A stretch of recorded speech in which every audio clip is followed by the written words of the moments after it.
Welcome everyone to Ring the Bell. This is DS. I'm Joey, the dad bod demigod. And we have a very special guest for the last review of the year, Aurora Wolf. Hi everyone, my name is Aurora Wolf. I am a transgender wrestling trainee. I train up in Dalton with True Privilege Wrestling. Haven't made my debut yet, but keep an eye out because you never know when I'm gonna come. I love it. Yeah. How long have you been training for? I've been training for a little bit over a year now. Let's see if you have taste or not. So who's your current favorite women? I would have to say Asuka. You know, ever since I saw her debut, I was just like, she's bringing something different to the table. Who's your all-time favorite? My all-time favorite wrestler is Mickey James. That little lesbian storyline got you in. You're like all hooked in. Yes, her and Trish, definitely. Let's get right into this TLC weekend. Let's start from SmackDown. This was an interesting SmackDown. Yeah, interesting how? You didn't say interesting in a very positive way. I mean, okay, so there were two segments. Let's start from Alexa Bliss, your favorite Alexa Bliss. She had a whole segment with fire and desire. I like Face Alexa. I love Face Alexa. I don't really care for how they're really using fire and desire right now. They haven't won a match in like months. Yeah. It's been a tick. Both of them are very great talents. Sonya Deville especially. I think she's like light years away from Mandy Rhodes. I think it's interesting that they're using eyelash as a source of storyline. They're like, this storyline is really personal. Mandy Rose pulled off your eyelashes. This rivalry has gotten shockingly personal. What? How is this personal? No lie, I did this thing to Paloma in our match. And that was great. And it's a little spot where you just pull someone's eyelashes off, and it's like, it got personal because you're like, did this bitch just rip my eyelash off? I think the funny thing is that entire WWE is acting like that's a real eyelash. But if I was in a match and somebody ripped my eyelash off, it would be personal. I mean, did you see the eyelashes she had on? Those things had to be glued down. So it probably did hurt. This segment, they had a lot of action. They started brawling from back, and they went all the way out in arena, and they went into the ring. There were a lot of action, but I feel like not much was accomplished. I don't see where this storyline is going. We haven't seen the Kabuki Warriors really like venture out anymore onto SmackDown, so I'm trying to figure out who's next. This is a weird thing for me because Alexa is one of the few women wrestler who people know. Like, they know her history. They know that she was a mean bitch, conniving little bitch. When people think of Alexa, like, they know the history of her. So there's a lot to grab from, but they're not doing any of it. And they're like holding on to that little fake eyelash to make storyline. I'm like, it's a pretty crappy storyline, It but is. they're probably not gonna continue it past. Like, I don't think it's gonna do anything this upcoming week. But like, as far as like, hey, you ripped my eyelashes off last week, I'm gonna whoop your ass this week. That makes sense. you know, I'm just saying this because I have so much hope for Face Alexa. I've been wanting this for a long time, and I'm excited. I want to see something coming out from her. She gets compared to it a lot, but like Harley Quinn-esque, where it's like, you know, I'm a nice person, but I'm a badass. Like, you know what I mean? Shall we move to the next segment? Bayley came out for an interview, and people were booing the hell out of her. They were, and it was a solid interview. It was okay. I feel like Bayley could definitely work a little bit more on her promos. Some of you have mentioned it before. I feel like she gets just a little bit thrown back on the actual interviews. I feel like she's not in her 100% heel mode yet. I feel like she needs just a couple more. Right now, I feel like she's still in the stepping waters and she's not 100% comfortable with her promos. So actually, I had a big epiphany watching this Bayley stuff, and Epiphany's a good ring name. by the way. yeah, epiphany. Here she comes. Epiphany. Watching her getting booed, and then seeing TLC match where Kabuki Warriors were getting cheered, and I'm like, wait a minute. Is actually Bayley succeeding in being heel by being booed? Yes, but I don't know if they're particularly booing her for the right reason. Right now, the successful heels are all getting cheered, and Bayley is one of the few heels that are getting booed. Maybe in this weird, twisted world, Bayley is doing something right by being kind of lame and emo. I don't know. She might be. It's kind of the Eva Marie effect. Yeah. To where something's so cringe that it makes it, you know, actually bad. So you boo it because you're kind of sick of it. And then it makes you a heel. As far as this promo this week, I thought it was kind of like light years from what Bayley has done. After this, Elias come out, started to sing. He interrupted her with his guitar strum. Okay, I was not having this. Why? Bayley, sweetheart, relax. Okay. The moment he was like, hey, sweetie, calm down. You know that's usually a way to not calm down people. Exactly. Like, he's not supposed to, he's not wanting her to calm down. He's about to sing a full-fledged song where he insults her. Also, with Bayley, there's always a person doing a better promo after her, so it kind of degrades the promo that she just did. That is a good If it's point. not Sasha Banks, now it's Elias. They had Miz with that too. That is a good point. And even Lacey. They need to pair Bayley better, huh? I like that they need to pair Bayley better. You literally just named off anybody who's done a promo with Bayley over the past 2 months. Okay, you know what? If they pair Bayley with like actual sympathetic face, it might work better. Elias was a face, and he was just like bullying Bayley, saying that she wants to have threesome, but he actually doesn't want to have threesome. What the hell is that?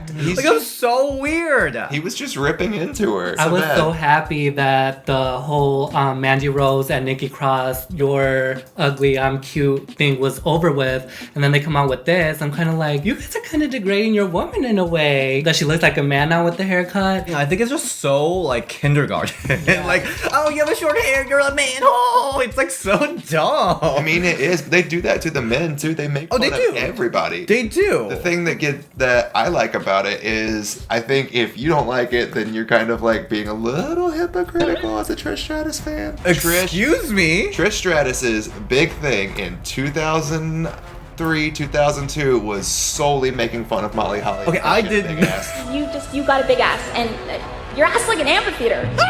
Solely. Hey. Molly Holly's gimmick was you have a big ass. Because of Trish I Stratus. criticized that storyline because I didn't stand for it. I was here for Molly Holly. But the thing is, it's 2019, and like it was Dana Brooke, who was another face, who was just like, oh, that's so funny. Trish was a face then. Okay, that was in 2002. The Rock making fun of anybody he's still a face. Jericho, when he cut his promos, still a face. What does this do to Bayley? It like really just hurts the character. Well, it gave her that like drive to be like, I am a badass, and challenge Dana Brooke and do the match that night. I don't think this was something that's going to build the long-term Bayley character, but it built the Bayley character for SmackDown that night. What did you think of that threesome line? You know, it's Elias, so he could kind of get away with it, but at the same time, it was like uncalled for, like you said. Here, even Bayley should like done something to Elias, but like, I don't know. But it's because Dana was there, so she could. True. Yeah. So do we like Dana's gear or what? I actually like it. I kind of like it. Yeah. I like it. I feel like it's giving her something different. I feel like she's still trying to find herself, like as a wrestler. Mm-hmm. So every time she comes on with new gear, I'm kind of for it. The little colored hair, I'm all in. It's cool, but I really liked sexy leather bodysuit. Let's go to Dana Brooke versus Bayley match. Very short. I feel like that match, the only thing that came out of it was Dana Brooke doing a Batista Bomb. Okay, their flirting on Twitter is like a little too much for me. I don't. Give me something fun. I feel like this match kind of benefited Dana more than it did Bayley. Even though Bayley did get the pin, we saw a couple... All the memorable moves that I could remember from that match was all from Dana. Exactly. I mean, it was super short, but she definitely impressed with her moves. I think her gymnastic moveset really goes with her new gear. It's like a PE class. It's super cute. Dana Brooke. Okay, let's get it. I want to see more of her, but don't laugh at bullies, girl. Oh, so Bayley did that finisher Rose Plant, and then I think the commentators had no idea that's her finisher. They're like, face plant. Oh, there she goes. It was an awkward ending. It was like so fast, like literally I like looked down, looked back up, and the match was over. Mm-hmm. They need to kind of give Bayley a little bit just more oomph to what her heel character is, because they keep talking about her being a role model. She needs to say it. If she was getting bullied by, and they had the whole comedy spot, but she was very much on her high horse like old school Molly Holly was, I am a role model. I'm better than both of you. That's instantly all I needed to set this match up, whereas we didn't get that. Yeah, they need to just decide where they're going with her. And then I just want to give out big shout out to our patrons. Thank you, Blight. Thank you, Pascal L-C. Thank you, Benito. And Jenny Woodward. Thank you. S. Thank you so much for your support. Chase Carver. And lastly, Noah A. Not Noah B. That guy. By the way, we just signed a lot of these yesterday. Oh, we're dropping them. Isn't that cute? We just did a photo shoot. Christmas, y'all. So we're gonna send out this postcard very soon. For all the patrons that's joining before 2020, we'll be sending out these postcards. So join Patreon, help support us. I need extra support. Yeah, mentally, financially. I have to return this to Amazon. Let's move to TLC, everyone. So we had one match and it was a main event. Again, another pay-per-view that women main evented. And it was meh. Okay, what about you? So I actually watched the match later on in the day. We're calling it the worst main event of the year. But then when I actually watched it, it actually wasn't that bad. A lot of botches. Okay, it was definitely not the worst main event. I was there. It was that triple threat match, Survivor Series. That was bad. I was peeing myself because it was so bad. That was me hitting you with a chair like Becky Lynch did all night last night. Oh my god, she's just taking care of Kairi. You know what? Here's the thing. Kairi, it's Asuka too. I think there was a point that the match got little wonky, and now we know that was when Kairi Sane got concussed. But before that, I think it was a really cute moment. I love that cowgirl spot. I did like the cowgirl spot. I like the fire extinguisher. The fire. That was the best one. That's the moment I was like, I love this match. Okay, give me some more. Kairi being tossed back and forth. I even really liked Becky being tied to the leather. I think that was really funny. Okay. The Becky spot when she actually did the leg drop. The leg drop. And then Charlotte's powerbomb off the top rope into, we've seen that in Evolution, but It missed the mark for me. There were some really nice spots, but all I'm going to remember are the overall spots. Like, this match as a whole isn't going to be something that I'm like, oh my god, I got to go back and rewatch it. In fact, I think I even preferred the TLC match between the three of them last year as opposed to this one. That match was freaking amazing. No, that was a classic match. This match kind of definitely fell apart at the end because obviously it seems like they planned a lot of spots. Obviously, Kairi had something to do at the end. I also felt like it started off a little bit too strong, that once the whole Kairi thing happened and it started to slow down, everybody else, including the crowd and even the commentators, they kind of lost momentum. I feel like it should have started off just a little bit slow, a couple cool moves then and there. But if they're like out in the ring already doing things on the tables, it's not gonna have a great build-up. Even if the thing didn't happen with Kairi, I feel like the match would have still died down because it started so strong. I think that is a problem with pay-per-views like TLC. Gimmick match, we have to go all the way out and show everyone that we rock. But from a wrestling standpoint, there's just certain things that were missed in that match. How long did it take them to even go get a ladder and try to go after the belt? Formula number one, they were ripping everything apart on the outside. Nothing was really staying congruent. There's just a beginning, a middle, and an end to every single wrestling match. And this seemed like they kind of scrapped the fact that they needed a beginning. They put the middle there and they were like, this is going to be every spot we can possibly think about.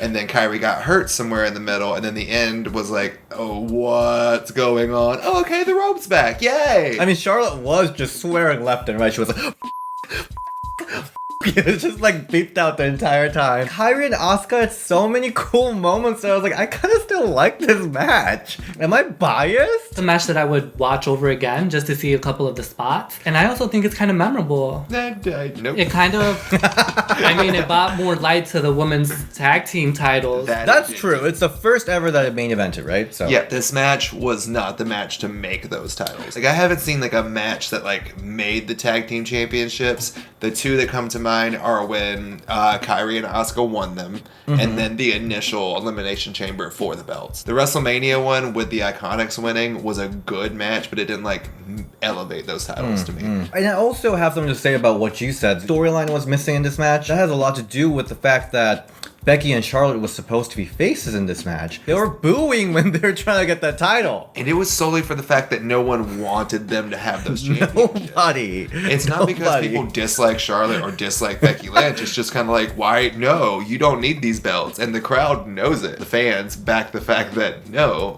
you're great wrestlers and we like you, but you don't need these belts. I guess Charlotte speared Kairi and she probably had learned that Kairi is a little off.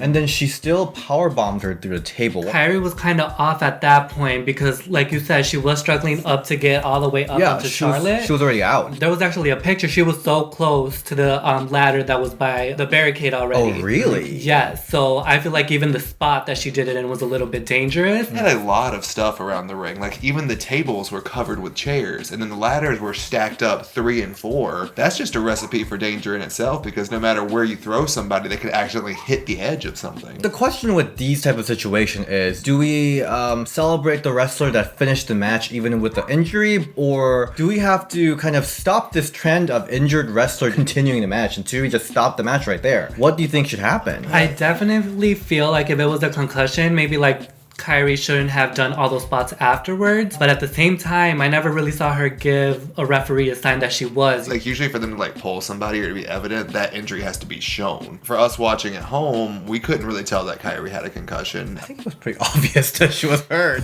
She, like, her spear, her powerbomb, it was obviously off. Something was off, but I also just thought that it would have been more evident to me if everything else wasn't so clunky.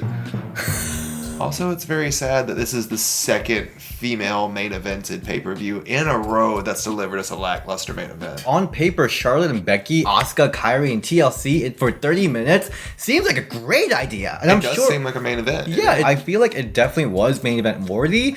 It was just a little unfortunate that things didn't click the way they wanted to. So let's move to Raw. Yes, please, Because- quickly. Asuka was upset about yesterday's match. Well, yeah. So she brought Virtuosa. She was like, "Come here, let's please do like a classic wrestling match, and let's show them that we can do this." And it was good. It was solid. It was tight. It was fresh. It was new. It was, I was ready for something like this. It's such a good palate cleanser. Weird to see Virtuosa there. Yeah, but I'll take it. She apparently went in the back. She was like, I want to be on Raw tonight. And they were like, what do we do? And she's like, here's Dana Brooke's old ring gear. Can you put mine in?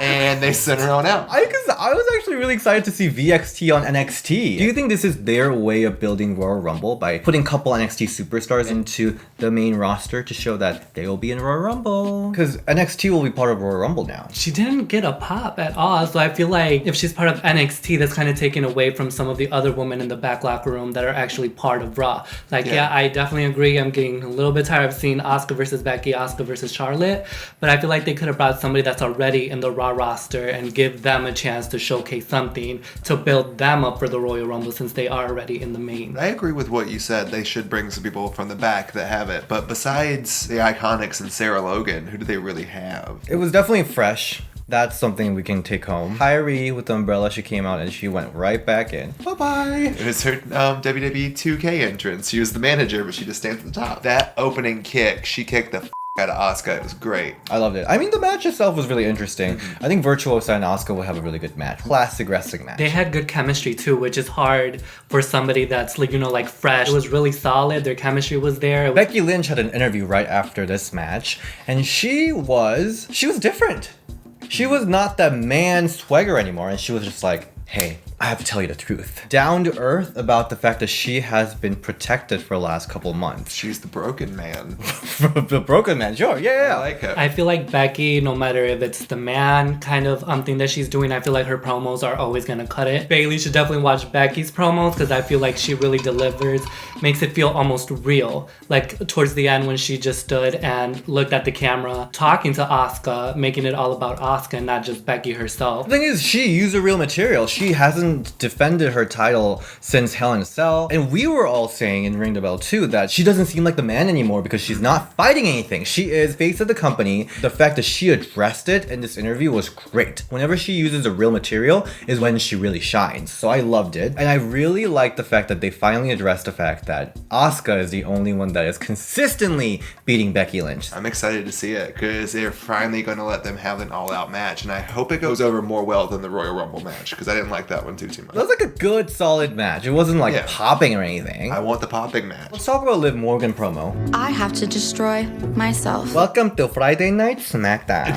Welcome back to Friday Night SmackDown. Do not Maurice. It was so not Maurice. And thank God it wasn't like Emelina. It was kind of fun. It was like sexy Sabrina. Yeah, it had a very Sabrina vibe. Yeah. That almost seems like a different product from whatever was happening on SmackDown. Like, Elias was just so stupidly down on the woman, but that one didn't seem like a male gaze. It seems like it's from perspective of the woman that wrote it. Yeah, it seems like something that she probably herself came up with. Also, it's a nice little shift to also embrace the fact that she's got that sensuality about her. Yeah. But not make that her focus. Yeah, it was not packaged in a way. It's like sexual objectification. Yeah. It was almost empowering, I think. So I really liked it. I kind of like it too, but I was kind of surprised because it seems a little bit more face I thought it was gonna be like a little bit more heelish, but I feel like maybe it might have like a nice turn to it. You know, a lot of people are talking about her being part of Bray Wyatt's Funhouse. So if it's like really, sorry. Yeah, I really hope not. I was kind of hoping to, but it was still a nice promo, and I'm glad that we're finally getting to see a little bit more of Liv Morgan. And she did mention her friend, so hopefully this means that we get to see Sarah Logan a little bit more. All right, so that was this week's Raw. Hey, Moxie. Oh, sorry. I want to formally welcome Tom Clark as the official editor of our Wednesday show, AEW and NXT. It's the Wednesday night Women's Wars. Yeah. Everyone, welcome Tom to the team. He's been amazing. He's been editing the NXT episodes, and it's been great. I'm so happy that he's helping us out. Yeah, me and Moxie are thrilled to have him on our team. And Philip's also excited. Oh, I was like, who's Philip? And that was the cat. Thank you so much for joining in. Thank you for having me here. I have been watching Ring the Bell since it first started. This still feels unreal. I love it. I love you guys for having me here. And happy holidays to all of the Ring the Bell fans. Like I said, keep an eye out for Aurora Wolf. Where can we find you, Aurora? You can find me at the Aurora Wolf with 2 E's at the end on Instagram. You can find me at Joey_Mayberry on Instagram and Twitter, or Joey Mayberry on TikTok. And you can find I can do it with my ball. And you can find me at DS Shin. And thank you so much for all the love that you showed us in 2019. It's been a bumpy road, but we're here at the end of the line, the edge of glory. What are you doing? This is my brutality! Thank you so much for bearing with this entire year. Thank you. I'm Joey. I know a lot of you hate me, but it's fine. I love you back. Oh my god, everyone loves you. What are you talking about? And this is the last review of the year, and next 2 weeks we're just gonna have some special episodes here and there. But we'll see you in 2020. All right, bye.